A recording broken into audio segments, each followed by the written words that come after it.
Estamos ahora enlazados vía Zoom con Richard Aleman. Él es abogado de la Municipalidad de Lima.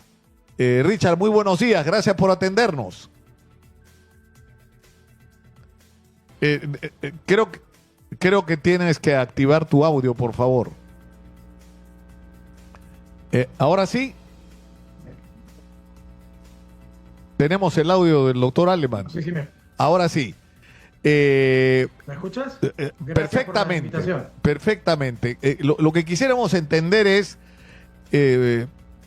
lo primero, ¿no es cierto? Se ha cuestionado si le corresponde al alcalde de Lima y a la Municipalidad de Lima tomar las acciones legales que está tomando, más allá de la declaración que dio Renzo Reyardo, que ha sido criticado por algunos porque lo que se dice es que es un funcionario público, no puede emitir declaraciones sobre asuntos que tienen que ver con la campaña electoral, ¿no? Sí, hay dos temas ahí, ¿no? El primero es que efectivamente hay una defensa institucional en representación de la Municipalidad de Lima y de los vecinos, en todo caso, o ulteriormente, ¿no? Y en segundo lugar, efectivamente está permitido en la norma constitucional que una autoridad pública pueda plantear ante el Tribunal Constitucional un conflicto competencial que es justamente la materia de la demanda. Lo que está diciendo la municipalidad, le está diciendo al Tribunal Constitucional, es que delimite estas competencias en tanto y en cuanto la resolución del 23 de abril del Jurado Nacional de Elecciones afecta las competencias de la Municipalidad de Lima, y en todo caso que esa resolución se anule y se vuelva a emitir una resolución sustentada en derecho y sobre todo respetando el derecho de sufragio, que es un derecho constitucional y debe prevalecer además por cualquier otra consideración. Eso es básicamente el pedido que se hace al Tribunal Constitucional a través de esta demanda competencial. Ahora, esto es un proceso que no se va a resolver de inmediato, ¿no? ¿Qué va a ocurrir en el camino? Tiene unos plazos procesales establecidos, pero es cierto también que ante la inminencia de los resultados y ante la necesidad de un pronunciamiento pronto e inmediato, el Tribunal Constitucional está en la facultad de acelerar esos plazos, ¿no es cierto? O mejor dicho, respetando el derecho al debido proceso, obviamente, pero poder atender de manera urgente este pedido y resolver de manera que lo que resuelva finalmente tenga eficiencia y pueda ser ejecutable. Ahora, la municipalidad está presentando, entiendo, además otras demandas, ¿no es cierto?, contra el Jurado Nacional de Elecciones, ¿o esta es la única?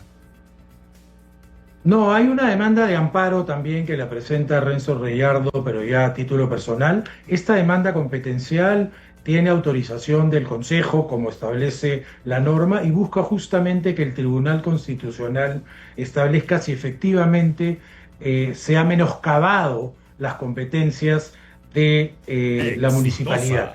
Hay tres supuestos para una demanda competencial. Una, cuando hay una discusión sobre una competencia determinada. Entonces, yo le digo al tribunal, esa competencia es mía y la está utilizando, la está ejerciendo tal autoridad pública. Otra, eso es una contienda positiva. Otra, cuando yo digo, esto no me compete a mí, y entonces le digo al tribunal que diga que efectivamente no es mi competencia, a pesar de que están intentando atribuirme que yo ejerce esa competencia. Esa es una contienda negativa. Y la otra es cuando hay un menoscabo en mis competencias, que es cuando una resolución de alguna autoridad pública de alguna manera entorpece o interfiere en mis competencias regulares. Por ejemplo, la resolución del tribunal o del Jurado Nacional efectivamente está afectando de alguna manera las competencias ordinarias o menoscabando las competencias ordinarias de la municipalidad, en el sentido que ahora la municipalidad tiene, por ejemplo, que desviar atención en protestas, tiene que atender, por ejemplo, el turismo, que no está acudiendo al centro histórico, el comercio que se ha visto afectado, el tráfico, las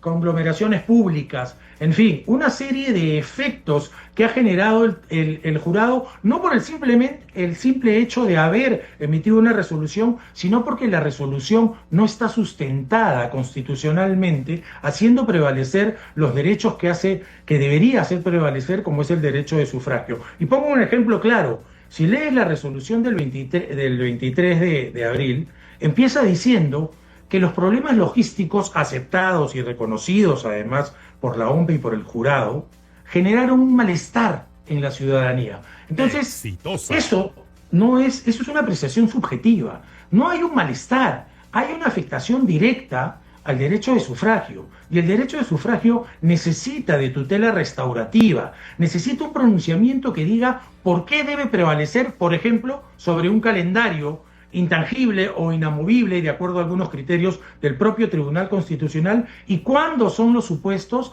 en que esos criterios o esa inamovibilidad sí puede ser, sí puede tener alguna excepción. Y es, por ejemplo, cuando ocurren este tipo de irregularidades. Cuando hay un reconocimiento expreso, cuando el daño lo causa el Estado, y el Estado reconoce que ha causado el daño y ha afectado el derecho de sufragio, entonces inclusive no importan otras causales. Hablan también de una multicausalidad. Una serie de causas no han permitido votar. Bueno, no interesa cuando el garante, el principal garante del derecho de sufragio, que es el Estado, ha generado una afectación del derecho de sufragio. Las demás ya no importan. Solamente se debe restaurar el derecho de sufragio porque el Estado ha intervenido y ha sido autor de que efectivamente ese derecho haya sido afectado. Entonces, no se puede hablar de una multicausalidad, así haya habido. Basta que el Estado lo haya causado para que se tenga que restaurar ese derecho. Claro, pero se supone que el jurado tomó medidas como el ampliar a 2 horas el plazo para instalación de las mesas, el ampliar por 1 hora la votación, el horario de votación, y finalmente el crear este mecanismo o el abrir el mecanismo para que en 187 mesas que no se instalaron en el sur de Lima se pudieran instalar y votarse el día 13. Es decir, se supone que con estas medidas se ha aminorado el efecto que pudo haber tenido el atraso en la instalación de mesas. Ahora, efectivamente, y ese es el problema es cómo determinas cuánta gente no votó por este atraso en la instalación de mesas. No se puede entrar a ese detalle. Basta que el Estado haya reconocido que cometió un grave error, ¿no es cierto?, afectando el derecho de sufragio de un universo determinado, para que tenga que emplear y tenga que aplicar una medida restaurativa, independientemente si el que no votó fue porque se quedó dormido o porque efectivamente estuvo desde las 7 de la mañana y su mesa nunca se abrió. Ese nivel, ¿no es cierto?, de detalle y de elección no se puede hacer y no se debe hacer cuando hay una infracción tan grave, pero sobre todo un caso o un elemento más importante. Si estuviéramos hablando de una diferencia entre los dos candidatos que podrían pasar a la segunda vuelta, de por ejemplo 200.000 o 300.000 votos, entonces podríamos hablar de que aún así ya no habría una mayor diferencia.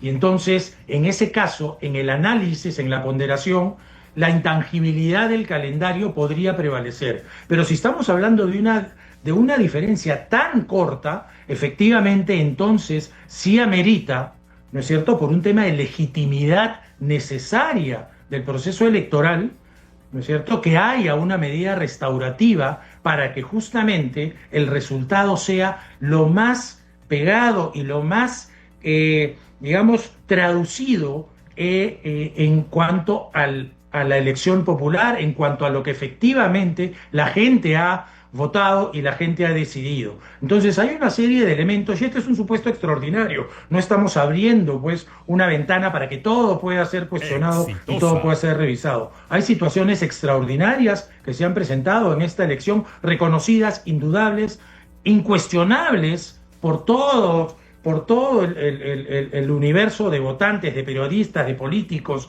de empresarios, ¿no es cierto? Y del propio Estado. La OMPE y el Jurado Nacional han reconocido que efectivamente han habido estas fallas logísticas, que no sabemos finalmente si fueron fallas efectivamente o hay indicios suficientes para pensar válidamente que inclusive fueron focalizadas las fallas para perjudicar a algún candidato o beneficiar a otro. Eso se determinará porque existen los procesos que están en trámite para eso, pero en este caso la municipalidad está actuando institucionalmente para que justamente haya una revisión de esta resolución y se incorporen otros análisis y otros criterios constitucionales necesarios que hagan aún válida esta resolución. Y independientemente si hablamos de elecciones complementarias o pongámosle el nombre que quieran, ¿no es cierto? Porque acá no se trata pues de lo que los abogados conocemos como el nomen juris, sino se trata de que efectivamente haya una acción restaurativa, una acción restauradora del derecho de sufragio que reconocidamente ha sido afectado por el propio Estado. Transparencia, la Asociación Civil Transparencia acaba de emitir un informe. Y en el resumen lo que dicen es lo siguiente, que ellos desplegaron, bueno, describen todo lo que ha sido su actividad. Dicen que las elecciones se desarrollaron en términos generales con normalidad a nivel nacional, de acuerdo con la información recogida de sus miles de observadores. Por ejemplo, el 97.7% de las mesas instaladas antes de las 9 de la mañana en regiones. No obstante, se registraron graves incidentes de carácter logístico y operativo en la llegada y repliegue de material electoral en lugares específicos de Lima Metropolitana, los que tuvieron un impacto sobre el desarrollo normal de la jornada. Los principales problemas se concentraron en Lima Metropolitana, dice, donde la entrega tardía del material electoral generó retrasos severos, desorden operativo y falta de información oficial. Ello obligó al jurado a tomar dos correctas decisiones para asegurar el voto ciudadano: la ampliación de la instalación y cierre de votación el domingo 12 y la ampliación de la jornada el lunes 13 para los locales no instalados. Ellos agregan además que el sistema electrónico STAE en Lima Metropolitana, diseñado para mejorar el escrutinio, resultó contraproducente en varios casos por fallas técnicas, falta de insumos y capacitación insuficiente, por lo que saludamos, dice Transparencia, el anuncio de su retiro para la segunda vuelta. Dadas las irregularidades señaladas, el Pleno del Jurado Nacional de Elecciones evaluó diferentes pedidos y finalmente declaró improcedente e inviable pedidos de nulidad total, parcial o elecciones complementarias. El acuerdo unánime del jurado señaló que la causa del retraso en Lima tiene un bajo poder explicativo como único factor de la tasa de ausentismo. Y finalmente, para lo que interesa en este caso, dicen lo siguiente: las graves incidencias afectaron la votación, en locales focalizados en Lima Metropolitana, pero no existe evidencia de que hayan sido sistemáticas e intencionales. Ello, unido al normal desarrollo de la jornada en las regiones, permite concluir que no existe un escenario de fraude o de una distorsión de la voluntad popular. Nuestro conteo rápido integral en alianza con el Instituto Nacional Demócrata e Ipsos confirmó la consistencia de los resultados oficiales con un alto nivel de precisión. Eso es lo que dice Transparencia. Es decir que, digamos, respetamos lo que dice Transparencia en la evaluación que ha hecho. Existen otros informes de otras instituciones que no necesariamente se condicen con ello, pero en todo caso está acreditándose que han habido severas afectaciones del derecho de sufragio. Como digo, basta que el Estado haya reconocido estas severas afectaciones para que tenga que emplear mecanismos restaurativos. Lo que creemos que ha debido hacer es ese bolsón de mesas que se instalaron tarde o conjuntamente con las que no se instalaron, entonces repetir la elección al día siguiente de pero todas. Eso ya se hizo, con las que no se instalaron. Esas que se vieron afectadas. Pero las que no se instalaron, se hizo la elección, se hizo la instalación el día lunes. O sea, no De hubo acuerdo, mesas en Lima de que no acuerdo, se y ahí instalaron, debieron, se y ahí instalaron debieron estar todas. también aquellas que se instalaron tarde. ¿Por qué? Porque justamente, ¿qué pasa con trabajadores, madres de familia, señores de la tercera edad, que tenían que ir y tenían que estar en determinado momento para poder votar y que después no podían volver? No podemos hacer esa Claro, desagregación o esa pero habría que disgregación de establecer... quiénes sí y de quiénes no. Por lo tanto, los ponemos a todos a votar al día siguiente. Y entonces, justamente esa es la explicación que nos debe el jurado. Y esa es la explicación que nosotros buscamos a través de esta demanda competencial, que nos sustente. Y si el sustento finalmente termina con una explicación totalmente válida desde el punto de vista constitucional, en donde hace prevalecer nuevamente, válida y constitucionalmente, el calendario electoral por sobre el derecho de sufragio, entonces la demanda tendrá que ser declarada infundada. Y si no, entonces el tribunal tendrá que resolver conforme a nuestra pretensión, que es justamente que se declare nula y que se emita una nueva resolución en el sentido que nosotros estamos proponiendo. Claro, pero lo que no me queda claro es cuál es el sentido que ustedes están proponiendo, porque la ley dice que las mesas pueden instalarse hasta las 12 del mediodía, por la razón que fuera, pero hasta las 12 del mediodía, si una mesa se instaló, se está cumpliendo con la ley. Haya fallado el jurado, haya fallado, perdón, la OMPE, o haya fallado los miembros de mesa, o por la razón o la circunstancia que fuera.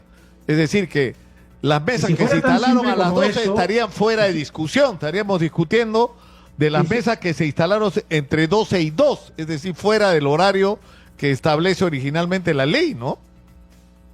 Y hay un universo importante, y entonces tenemos que tomar en cuenta que la distancia entre uno y otro candidato, que podría cualquiera de los dos pasar a segunda vuelta, es tan corta que sí amerita entonces la revisión, ¿no es cierto? Y en el caso que nosotros estamos pretendiendo, un nuevo pronunciamiento respecto a esas mesas que se instalaron fuera del horario, que como bien está el reconocimiento, están fuera de la ley. Y fíjate qué interesante el criterio que estás utilizando, porque estás conviniendo con nosotros en que efectivamente el jurado sí tiene las facultades discrecionales para poder regular situaciones que no están previstas específicamente en la norma. Y estos son dos principios, básicamente el criterio de conciencia y el hecho de que un magistrado no puede dejar de administrar justicia en deficiencia o en vacío de la ley. Y eso fue lo que hizo para el 13 de abril y que debería haber hecho también para el 23. Richard, muchas gracias por atendernos. Richard Aleman, abogado de la Municipalidad de Lima, ha estado con nosotros. Muy gentil por atendernos. Muy buenos días.